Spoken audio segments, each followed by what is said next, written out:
Good morning, শুভ সকাল। আশা করি সকলেই ভালো আছেন।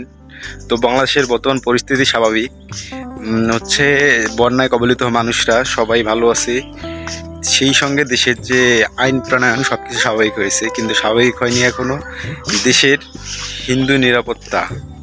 কালকে পঞ্চগড় সহ ঠাকুরগাঁয়ে দুটি দুর্ঘটনা ঘটে, হামলাকারীরা বা দুর্বৃত্তরা হামলা করে, তো দুটি বাড়িতে আগুন দেয়। তো যারা আর কি এই কাজ করেছে, তারা যে অ্যাকচুয়ালি কী চাচ্ছে বা কেন এই ধরনের কাজ করতেছে, এইটা আসলে আমরা কেউ বুঝতেছি না যে তারা কী চাচ্ছে আসলে। তো মেন কথা হচ্ছে যে যেখানে যখন কোনো হামলা হবে বা এই ধরনের অনৈতিক কাজ হবে, আপনারা সঙ্গে সঙ্গে পদক্ষেপ নেবেন, যেটা বাংলাদেশের আইন, যেভাবে বাংলাদেশ সেনাবাহিনী নাম্বার আছে বা যেভাবে পদক্ষেপ নেওয়া যায়, আপনারা সঙ্গে সঙ্গে পদক্ষেপ নেবেন। তো হচ্ছে যে যারা হামলা করতেছে বা দুর্ঘটনা ঘটাচ্ছে, তারা যে অ্যাকচুয়ালি কী চাচ্ছে এই বিষয়টা আমরা কেউ বুঝতেছি না। যে ভাই কেন এই ধরনের হামলা, অত্যাচার, অবিচার কেন হবে, কেন?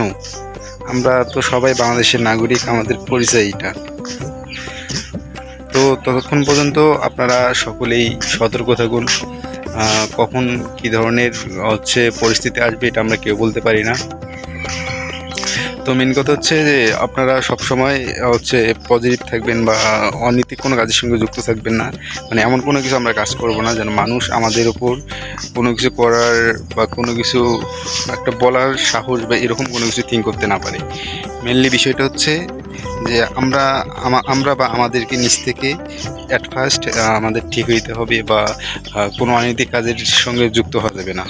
দেখা যায় যে কোনো বাংলাদেশের সকল মানুষের উপর বা এই হিন্দু, মুসলিম, বৌদ্ধ, খ্রিস্টান যারা আর কি ভালো আর কি পজিশনে ছিল, যারা ভালো উচ্চ পদে ছিল, সবাইকে তাদের পদ থেকে নিচে নামিয়ে দেওয়া হয়েছে। তো বাংলাদেশের পরিস্থিতি স্বাভাবিক হবে। মাঝে মধ্যে এই ধরনের দুর্ঘটনা দেখা দিলেও আপনারা আতঙ্কিত হবেন না। আর নিজেরা সবসময় বেশি করে সতর্ক থাকবেন।